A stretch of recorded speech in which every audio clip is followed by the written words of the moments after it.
But I could still hear screams like ringing in my ears. And that's when I realized that I wasn't the only one that was hit, because the next thing, Andy Clemmer came out. He was hit as well. He came and shared the shower with me. And then Clanky Kutsia, the process foreman, came out. He was also hit. He came and stood under the shower just next to where we were.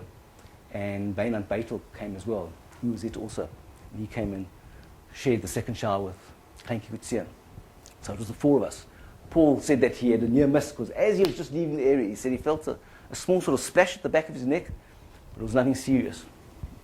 So there we were standing under this water, and it was starting to get quite cool. The seasons were beginning to change. It was getting late at night, and after a while, your body starts going into a bit of shock. So eventually I said to Paul, Paul, this water's starting to actually feel quite cold already now. Just maybe, and we know this blockage is gone now.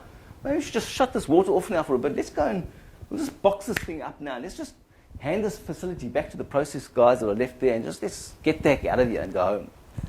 And he said, no. You know the regs. 20 minutes. You stay right where you are for the full 20 minutes. And he made sure that we were under that water for the full 20 minutes. In the interim, he grabbed one of the radios, and he radioed across to the control room to explain to the guys what had actually happened. He also summoned the elevator, and so at the end of the 20 minutes, he let us off into this little lift. And I remember while we were riding down in this small lift, thank goodness the lift was working that night, it often didn't, but I remember standing under the glow of the faint light that was sort of in that elevator, and Andy Clemmer turned to me and he said, Bram, he says, look at my face. How's my face looking? And he seemed to have lost a bit of the folds in his ears, and his ears seemed to have pulled forward a little bit. But I said to him, Andy, you've lost some skin, but I think your face is going to be okay. And I said to Andy, so, Andy, tell me, how's my face looking? He said, yeah, my face looks also like I'll be okay. And Beinart asked, and Clanky asked.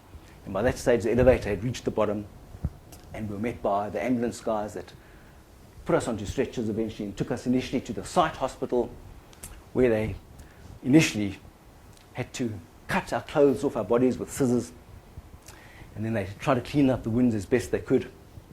They put on white cream called Flamazine at the time, which was like a vitamin E type of cream, onto the wounds. Gave us a tablet, I recall a blue tablet called Temgesic, which was a painkiller. Injected us with morphine and put on bandages as best they could. And suddenly my wife woke up with a bit of a start, because she realized that the phone was ringing and that I wasn't there to answer it as I normally did in the middle of the night.